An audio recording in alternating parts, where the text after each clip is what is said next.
Hi, everybody. I'm back. Um, Today I am back with hopefully a better, fun memory.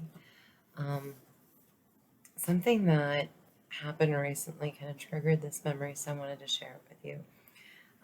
It'll probably be somewhere along the lines. I think I'm going to start doing a series called My First Time, because there's a lot of things in life that we go through that is our first time. So share mine. I don't know why. I just But today's recollection is the first time that a boy ever held my hand. And we remember our first kiss, remember our first date, we remember our first dance, these kind of things. This seemed so minuscule. The first time a boy held my hand was so important in my life that I remembered it. I still remember it to this day. I remember the boy and everything. And I have remembered it over the years. I've thought fondly of it many times. But what happened was there was this boy, he was a neighbor boy um, that I knew, and he was in my reading class. This was like seventh grade, I think, seventh or eighth grade. So it had to be seventh grade. But he was in my reading class. He lived about a half a mile, not even half, maybe a quarter mile down the road from my parents' place. So we knew each other from riding the school bus. They lived on a farm, and where I lived, we lived a quarter mile down. His house was on a corner, and so the first stop for the school bus was at his house, and it would drop him off. We had the option to get off the bus there and walk the quarter mile, or we literally had to ride the bus for like an hour and a half till it came back down our road to drop us off at our house. So unless it was like raining or snowing really bad or the weather was bad, we always got off the bus at his house and then we walked the quarter mile. Therefore, there was, we knew each other. I don't think we ever had any conversations, I'll be honest with you, unless it was some chit chat on the school bus. But I don't even recall it. Um, just being kids being kids. But one day, we got off the school bus. And as we were getting off, I got off in front of him. So I was on the ground first, and then he came down. And before, we had to wait for the school bus to go by. Before that could fully happen, he came up behind me and just grabbed my hand and held it and intertwined his fingers. And I remember being in shock. Like, what are you doing? But then, just as quickly as that shock hit, I remember going, that feels really good. Wow. It was a little sweaty. I think he had pre planned it, so to speak. And I was clueless, completely clueless. Um, he held my hand and then started walking towards his house. So I had no choice but to walk with him because he's holding my hand. And I had no idea what was going on. We got to hit the end of his driveway, and there was, just a minor talk. And he let go of my hand, and I walked home. I thought, that was really weird. Why did he do that? Why did he hold my hand? And now I was naive and stupid um, as a young girl. I don't think I was even interested in dating or anything like that till I was maybe a sophomore or junior in high school, where I even took really an interest in boys or anything. So I don't know, late bloomer or what. I just had so much going on in my life between chores and taking care of my siblings and my parents being gone the vast majority of the time, and me running the household that, in my schoolwork, that I just didn't have time for thinking of relationships or dating or anything like that. Plus, my father wasn't going to let me, plain and simple. So it didn't pay. I wasn't allowed to wear makeup in school or anything. So I had very strict parents, and I think I just realized that and didn't think about it. Anyway, moving on. The next day in school, he sat behind me in reading class. He tapped me on the shoulder and handed me a note. And in this note, it said, will you go with me? I remember, now this is how stupid and naive I was. So this is also falls into one of my most embarrassing moment categories as well. So this is a twofer for you. You two at one time. I went and I'm reading this note and I'm like, well, he didn't say where we're going. Where where would he take me? Like, and I'm thinking maybe, with his family or something, they're going somewhere and he wanted to know if I wanted to go along. I just said, will you go with me? And I'm like, I just looked at him, but I didn't answer him and I didn't give the note back. And the day went on and I thought, well, if I go somewhere with him, I have to ask my parents anyway. So I don't respond to him at all the entire rest of the day, which now I realize made him extremely uncomfortable. But I didn't know that then, and we'll get there. Um, so I get home and I show my mom and I said, so and so wants to know if I'll go with them, but I don't know where we're going. And my mother just looked at me like, what?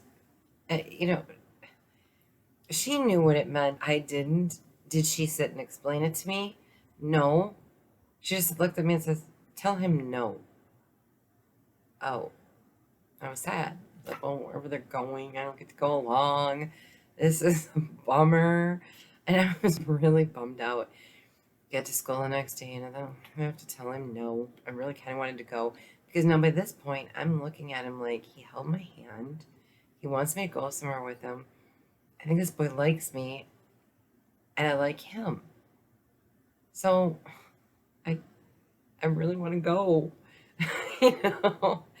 But I honored my parents. I said what my mother said. We got into reading class, and I just looked at him and I says, I handed him the note back, and I said, no, I, I, I just said no. Just the way my mom said, just tell him no. I just said no.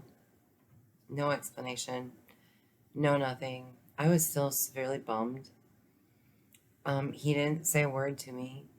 Later at lunch, because reading was right before lunch, and I worked in the school cafeteria to pay for my lunch. So I had to dish up the plates and do the dishes, stuff like that. So I had to do that, and then I could sit down. I had about 5 minutes to eat my own lunch and then go to my next class. So in those 5 minutes, I sat at a table with some girls I knew, and I told them, I said, so and so wanted me to go somewhere and I can't go or whatever.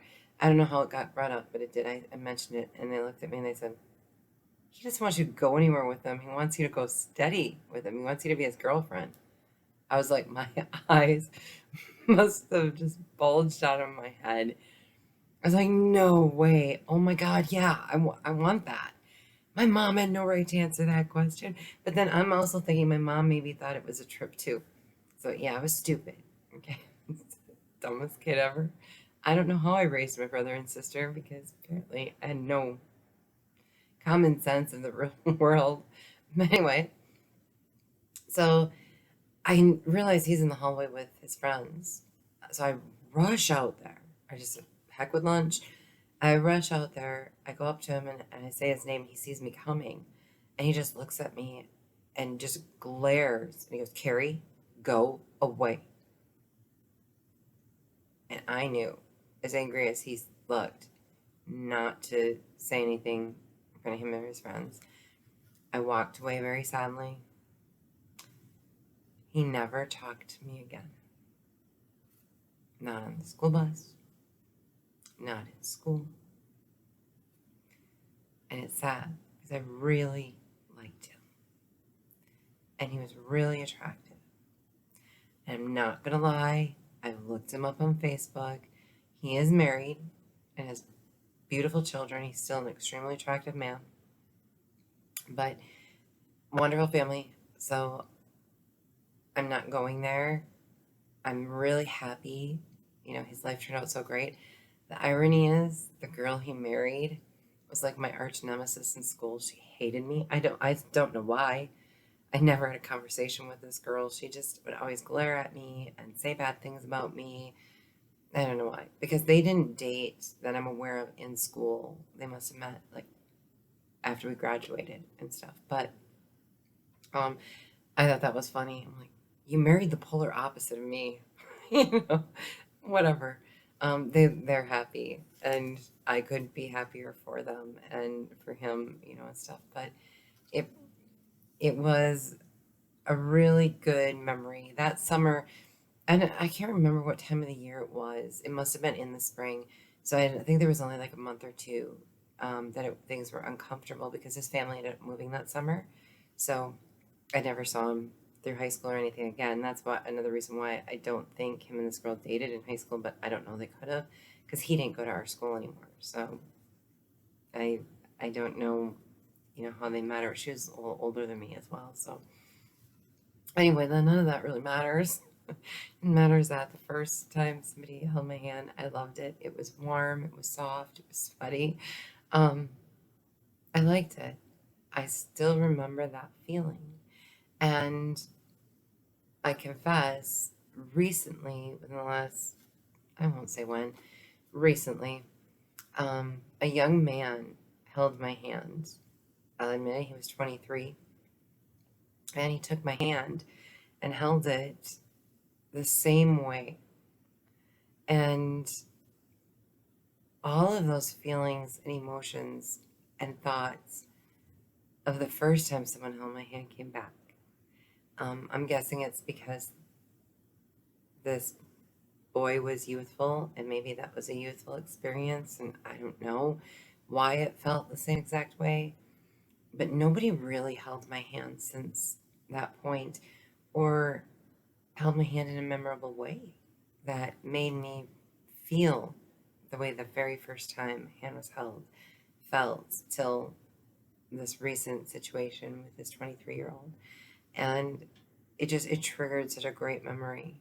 And so thank you to the boy in school that first held my hand, and thank you to the 23-year-old that reignited that memory by being kind enough to hold my hand in the same exact way. So um, I'm appreciative for both of them. Um, am I forgetting anything here? Not really. I'm not going to go into great detail about the sensations I felt or anything, but I'm glad that I've never forgotten it. And I hope the first time somebody held your hand was a good experience. You still remember it, or it was bad, please don't remember it. But I hope somebody in this world holds your hand, because to me, there's nothing more intimate than somebody holding your hand, connecting with you. And it's a great connection. Through hands, you can really almost feel the soul. Through the eyes, you can see the soul. Holding their hand, you can feel it. And when they have a beautiful soul, that feeling, that energy that comes through you from them is a wonderful thing to be able to share. And it's a little old-fashioned holding hands. I think we need to bring it back in style, because I want someone to hold my hand. And I know there's an old song about it, and somebody can tell me who sings it. I just want to hold your hand or something. That's all I can remember of the lyrics. But I think that'd be a great song to remake. So all my rocker friends, remake that song. Do it in your style. Do it heavy metal. Do it whatever country, whatever style you do. But create something like that about holding hands, because that's romance. That's the beauty of relationships. And if you have a significant other, reach out and hold their hand today. I bet you might surprise them if you just randomly go up and hold their hand, just like that boy did to me in the very first time. It's a beautiful thing. It's something that they may never forget, especially if they're not expecting it. So reach out and hold someone's hand and make their day. My Bible verse for the day comes from Exodus chapter 16, verse 6. And it says, your right hand, O Lord, is majestic in power. Your right hand, O Lord, shatters the enemy. So there, even in the Bible, God's hands are majestic and powerful. Our hands are powerful. It's how we use them. Whether we use them to hit somebody, or we use them to hold hands, or we use our hands to hold somebody up. They're majestic. It's powerful. And beating somebody up, I guess, shatters the enemy. So, not that I want anyone to use their hands to beat anybody up. I don't even like boxing, so I wouldn't recommend it. But God's hands are powerful and wonderful, and so are yours. Use your hands today to do something fabulous. And if you don't have hands, I'm really sorry. Hopefully somebody reaches out with their hands just to touch you and show you how much they care. Okay? You guys all have a great day. Love ya. Bye.